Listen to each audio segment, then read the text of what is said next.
Fouler la pelouse de Mayol n'est pas à la portée de tous. Ça se mérite et le prix à payer est élevé.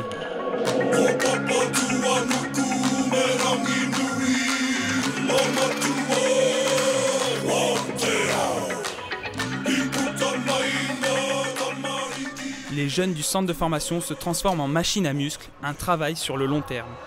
Moi j'ai la spécificité, c'est pas forcément les préparer pour le match suivant, c'est vraiment sur la durée, sur une formation continue, de les conditionner pour arriver le plus rapidement possible à intégrer une équipe professionnelle.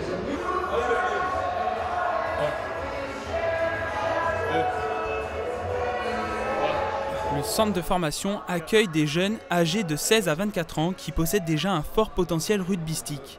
Ils reçoivent une éducation sportive et scolaire avec un emploi du temps planifié. 3, 2, 1, 1. Cette année, 14 jeunes, pour la plupart originaires de la région PACA, sont stagiaires au centre de formation. Jordan Rochier, lui, n'est pas officiellement dans ce groupe. Il possède le statut de rattaché. Difficile pour lui de l'intégrer à cause des exigences des entraîneurs et des dirigeants du centre.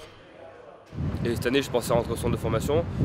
Il y a eu une première réunion qui m'a dit que c'était pas possible parce que Bernard Laporte trouve que je suis pas encore assez lourd.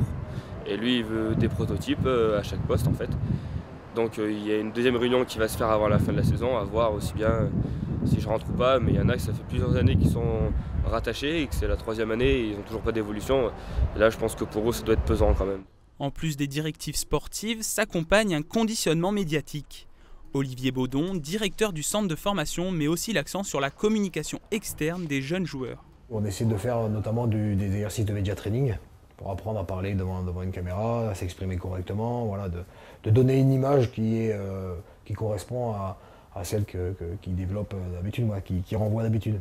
Ces dernières saisons, l'équipe première intègre en moyenne chaque année 2 à 3 joueurs venant du centre de formation. Les jeunes ont plus de difficultés à se faire une place depuis l'arrivée de la vague de stars au RCT. C'est la loi du haut niveau. Un jeune qui veut jouer avec les pros actuellement, il faut qu'il soit beaucoup plus fort que ce qui était demandé il y a quelques années. Donc, en fait, le club est tiré vers le haut. C'est sûr que pour les jeunes, ça paraît compliqué, mais en même temps, c'est aussi une chance de s'entraîner régulièrement avec des joueurs de cette qualité.